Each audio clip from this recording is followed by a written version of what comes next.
Welcome to Biggest Spoilars, the destination for exclusive spoilers, latest updates. General Hospital spoilers allude that Michael Corinthos might crash the marriage form to demand Lila Quartermain's ring back. Will Michael shock Drew Kane and Willow Tate by derailing their marriage? Michael was furious when he saw Willow showing off Lila's ring to Elizabeth Baldwin and eavesdropped her marriage plans. Now Michael is outside Drew's house looking ready to make a move that could ruin the espousal outside. GH suckers will recall that Michael firstly gave that ring to Willow for their own engagement.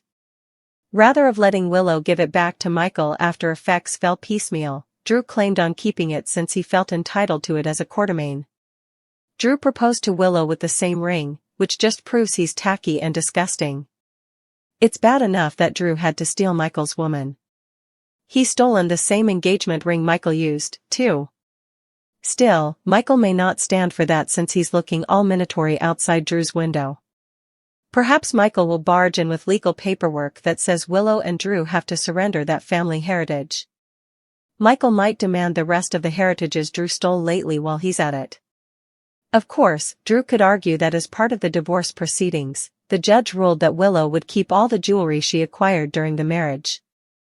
Since Michael offered up the engagement ring before they ever tied the knot for the first time, he may dispute that and maintain that it doesn't count. At some point, Drew might yield just to get Michael out of there. Also again, perhaps it'll be Willow who hands over the ring and maybe tries to move Drew that it shouldn't count. Although Drew will eventually try to get the marriage back on track, Michael's interruption could give Willow a little further time to consider her options. Will this marriage still be after Michael's implicit marriage host drama? General Hospital spoilers say Willow will have to figure out what her coming chapter looks like, so stay tuned for updates on any big news that's still to come. Michael stands outside Drew's house and looks through the window as Drew and Willow's marriage begins. When Martin asks the obligatory if any can show just beget question, Drew suggests they skip ahead. As Martin continues, Michael ends up walking down. Willow says yes. Martin continues with the promises, and when asked if she takes Drew to be her hubby, Willow takes her sweet time, but ultimately says, I do. The rings are changed, and Drew and Willow kiss and seal the deal. Alexis, Nina, and Liz Duent look thrilled. Nina addresses with Willow after the form and notes her son seems at peace with her decision. Nina promises to support her in anything she needs as Wiley and Amelia take priority. Willow says she'll do anything for her kids. Willow also thanks Liz for being then and for not turning her back on her, calling her a true friend. Liz hopes this gets her everything she wants, and Willow is certain it will. After a lot further small talk, Willow throws her bouquet, and Scout catches it. Alexis takes her granddaughter back home with her, but not before the girl tells her pater and Willow to have a happy honeymoon. A guy walks into a bar. Michael heads to the Brown Dog, spots Jacinda, and joins her. He tells her his family's Thanksgiving was uneventful, and he just came from Drew's to see if Willow would go through with marrying Drew. Michael orders a drink, and admits he'd to see it to believe it, and also came then rather than go home to tell his kiddies what their mama had done. Michael and Jacinda talk about Drew and all of Willow's numerous miscalculations. He wishes they could have met under different circumstances because also she might believe he likes her for who she is, not just as his justification. They kiss, and she says he believes him. Jacinda suggests they get out of then and go back to her place.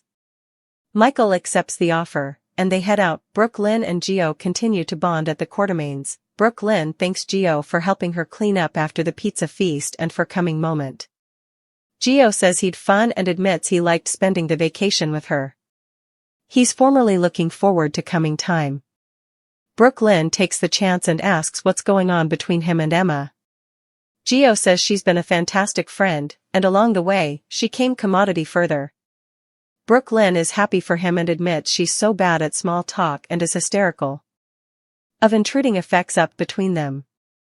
He says they're family, and indeed if they get frenetic at one another, it'll work out. He knows he pushed her down at the morning, and he doesn't want to do that anymore. Brooke Lynn changes the content and wants his take on what happened with the lab break heft. They sit down, and Gio goes over everything, and still blames himself for bringing in underage kiddies to do commodity illegal. Brooke Lynn says he came forward and possessed it, which means a lot to her. Dante, still, is a Bobby. And his concern frequently comes out as wrathfulness. Gio gets it, but it doesn't mean he's indebted to take it. Brooklyn knows effects are strained between him and Dante, but she assures Gio that Dante wants a relationship. She hopes they can find some common ground. They're intruded when Emma barges in looking for Gio.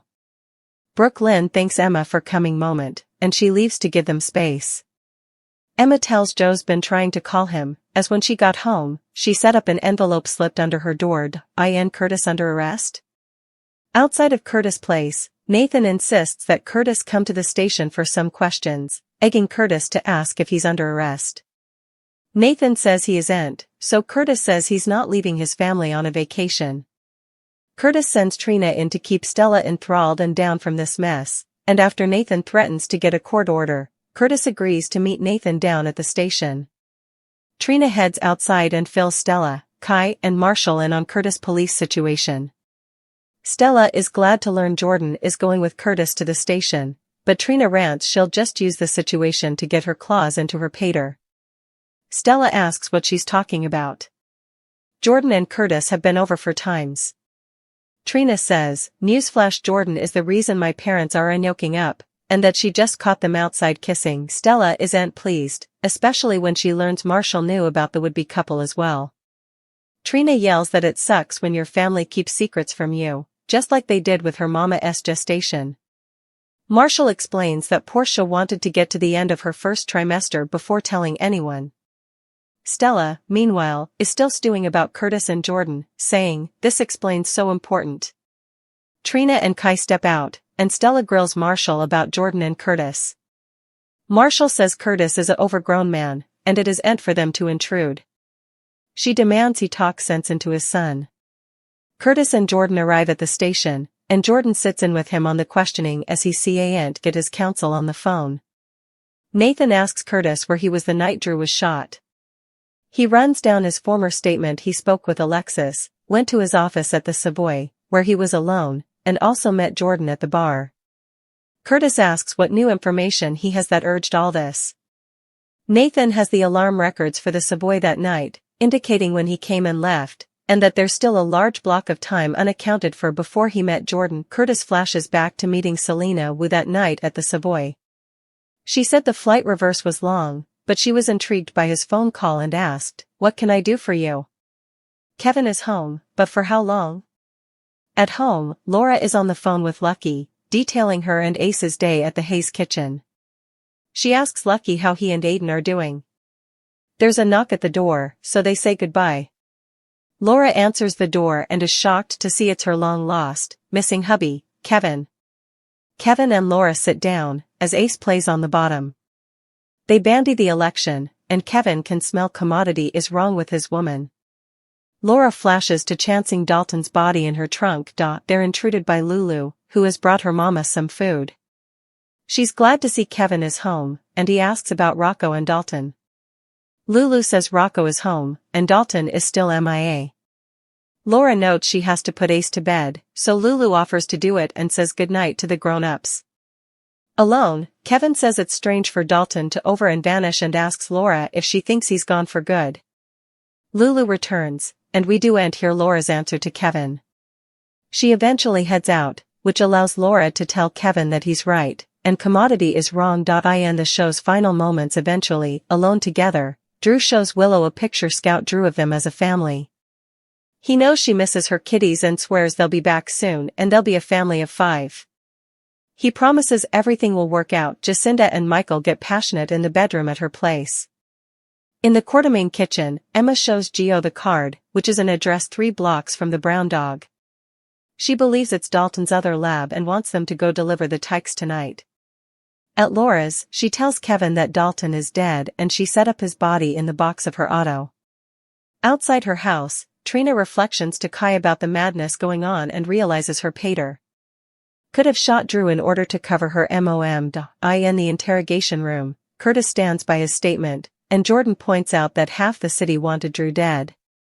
Nathan notes that the thing is, Drew's firing looks more like a professional job than a crime of passion. Curtis flashes back to offering Selena $500,000 to make sure Drew failed that night. The gentle murmur of well-rehearsed vows inside Drew Kane's living room was a stark contrast to the storm brewing just beyond the windowpane. Michael Corinthos stood as a silent, seething sentinel in the gathering dusk, the warm glow from the house illuminating the hard lines of his face. Inside, his former wife, Willow Tate, was preparing to pledge her life to another man, a man Michael viewed not just as a rival, but as a thief.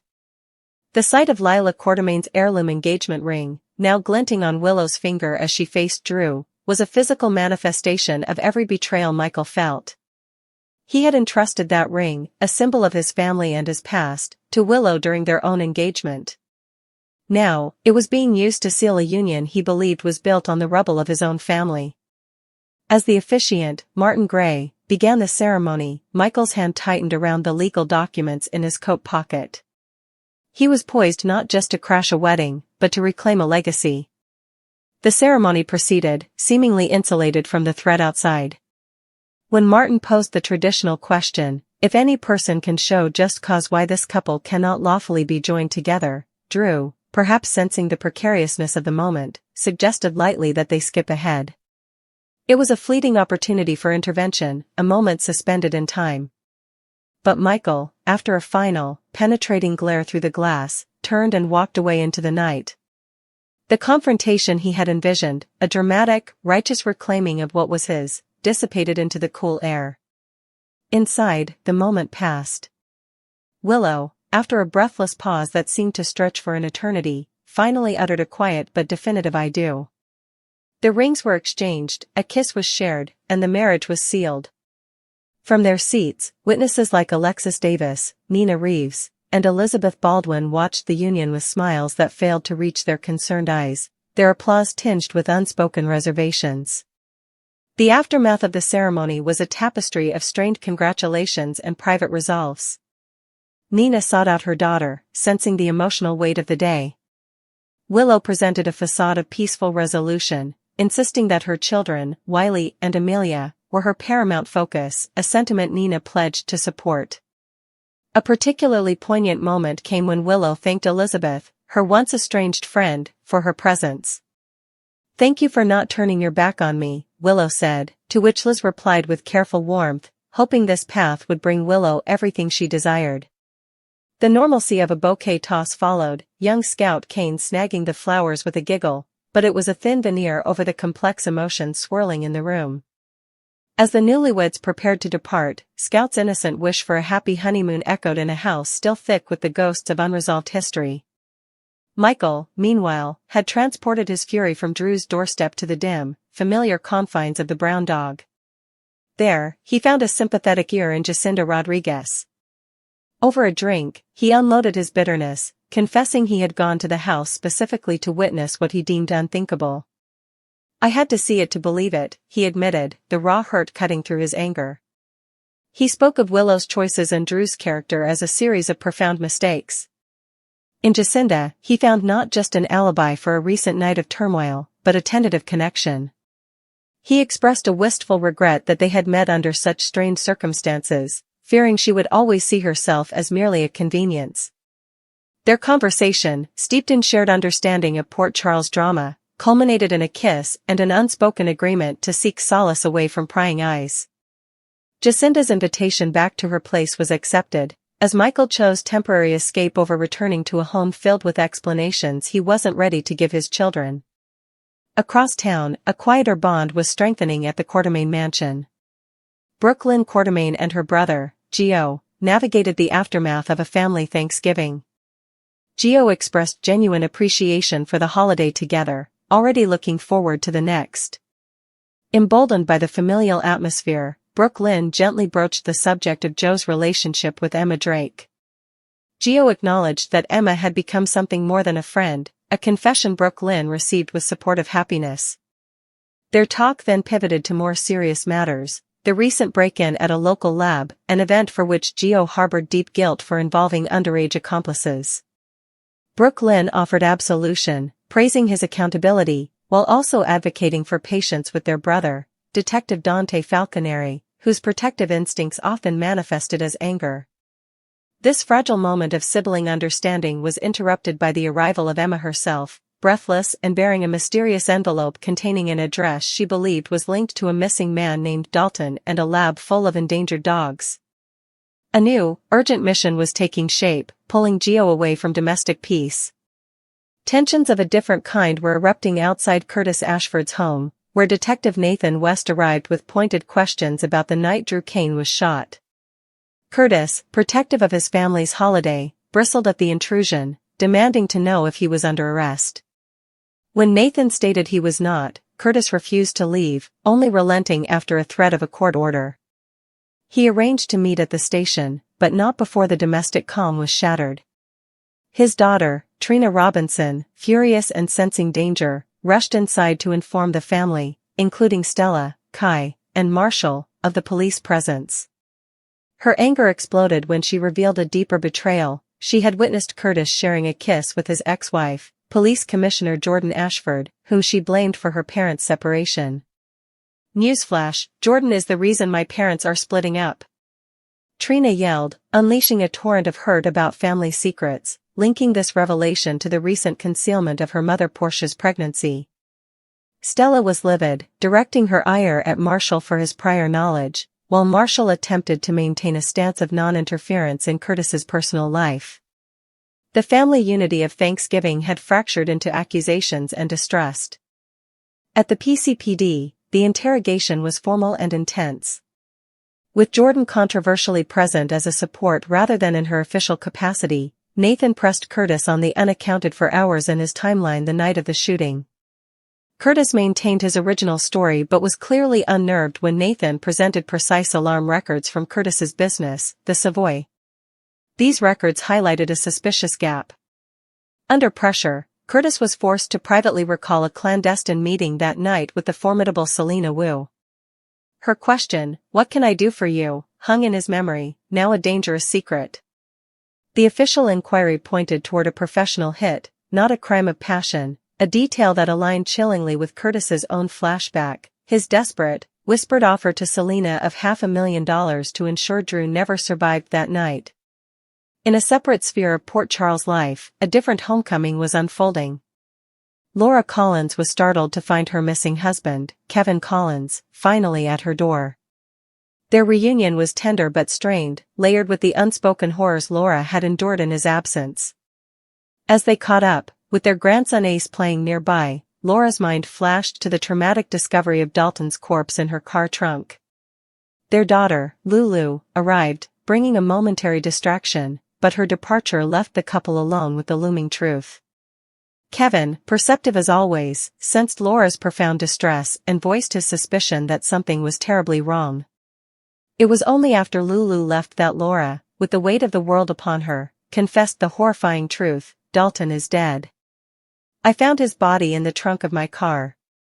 The nightmare she had faced alone was now a shared burden. As the night deepened, the citizens of Port Charles were left to navigate the consequences of their choices. In the quiet of their new marital home, Drew presented Willow with a drawing from Scout, depicting them as a happy family of 5. It was a promise of a blended future, a vow that everything would work out. Yet, the promise felt fragile, built upon a foundation of unresolved conflict and external threats. Michael and Jacinda sought physical solace in her bedroom, a temporary balm for his seething resentment. Gio and Emma, armed with the mysterious address, prepared for a dangerous nocturnal mission to rescue animals from what they believed was Dalton's secondary lab, stepping into unknown peril.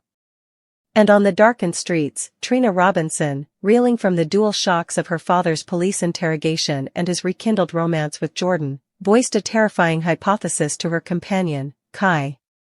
In a moment of devastating clarity, she connected the dots between her mother's pregnancy, her father's protective fury, and Drew's shooting. My dad could have shot Drew, she whispered, the realization dawning that the man who shot Drew might have been motivated by a twisted desire to protect Portia and her secret. It was a theory that pointed the arrow of guilt directly at the man she loved, casting the professional hit Nathan described in a horrifyingly personal light. The wedding had ended, the vows were spoken, but the storms were just beginning. From the ashes of a disrupted Thanksgiving, new alliances were forming, old secrets were cracking open, and dangerous truths were creeping toward the light. Michael's walked-away threat was not an end, but a postponement. The question of Lila's ring, like the questions of loyalty, guilt, and love that haunted every player in this drama, remained unresolved, ensuring that the days ahead would be filled with more than just encouraging words and happy honeymoons. They would be fraught with angry threats and the relentless pursuit of consequences.